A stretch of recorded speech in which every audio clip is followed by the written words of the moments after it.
Hello and welcome to the Chris Roll Podcast on iCode Media. Today we're going to do a bonus episode, and I thought I would give you a peek behind the curtain on what some of our billing and coding subscribers get. You know, we get lots of questions. They get access to our questions. We get lots of questions every week. And so every quarter I kind of compile the best of those questions that are sort of the most illuminating, and we provide them as an update to those subscribers for billing and coding. So if you want more of what you hear today, you can check out iCode Education, that's EYECODE, education.com, and our Billing and Coding Premier Bundle. The other thing that we do is we do quarterly Ask Me Anything. So if you want to actually not just email, but you want to have a live back and forth, we do a lot of that as well. So these are some illuminating questions. I'm not going to go through every single one of them for the entire quarter, of course. But I'm going to give you a flavor of kind of the questions and then answers that we will cover on different topics. So this is one question that came up that I thought was particularly interesting. So the question was, if a patient comes in and they have a photo in one eye due to a posterior vitreous detachment, and we have them back in 2 weeks for a follow-up, can we bill for a second photo?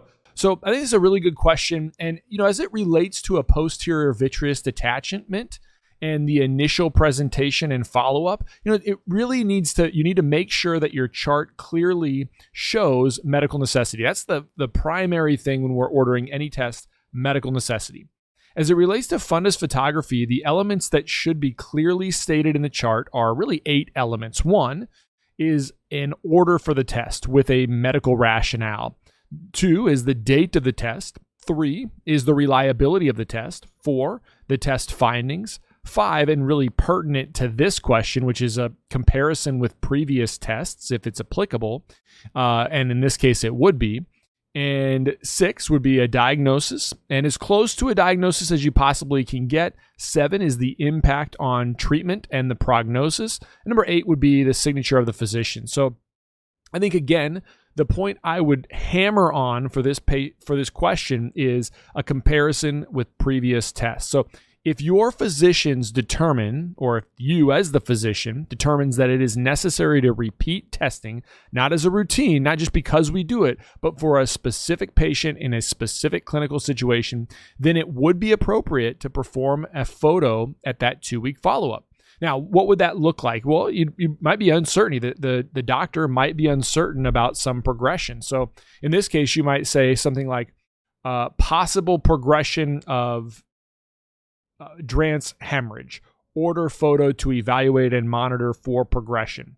Something like that, or to evaluate and monitor and compare for progression, right? You would have some uncertainty within that chart that would specify why you would need to order that. You might even say, due to possible progression on ophthalmoscopic evaluation, order photo to better compare for changes, something like that, right? That would be an example of a generally of what you do. So if that's the case, then just remember that photo should be accompanied with documentation of those above 8 points, just like you would on the initial photo.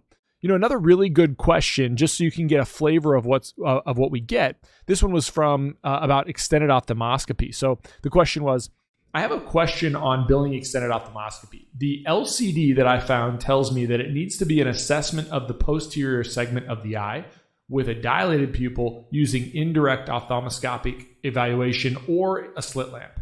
The LCD also says the provider needs a detailed drawing of the retina. Does the drawing have to be on the picture? So it looks like to me, based on the question, that they took a picture. Would that suffice in the definition? One doctor said they were under the impression that it needed to be a drawing with colored pencils. And if that's so, that cannot be done with our EHR. So please give me some advice, Chris. Well, a couple things on this one. As far as my answer, I wanted to cover really 4 main points as it relates to extended ophthalmoscopy. So let me attempt to clarify. The first thing I think is important to know is that routine ophthalmoscopy is included in an office visit code, whether that is an evaluation and management code 99 or an I code 92, and it should not be reported separately. The definition of extended ophthalmoscopy is a more extensive examination that requires a detailed and labeled drawing that can't be documented in any other way. And I think that's the key point here. It can't be documented in any other way. So reviewing an image and drawing on that image would really not qualify as extended ophthalmoscopy. In fact, you would use that as fundus photography, right? If it's a better way to document the clinical situation, then that is how you should do it. And if you can obtain a retinal image of that pathology, you should bill for fundus photo over the extended ophthalmoscopy. Now, your physicians might like a color drawing in the extent that you would have to do an extended ophthalmoscopy. They might like a color drawing, or somebody in school told them that they were required to draw it in color. That's a common question I get, and I was actually taught that in school as well. But based on the definition of extended ophthalmoscopy, there is not a documentation requirement that it has to be in color for most patients, for most payers. So you can. You could use color if it's better for you, but it's not likely necessary. Well, what is required based on CPT? Well, the drawing should be clearly identified and labeled and appropriately represent the retinal pathology. That's the first thing.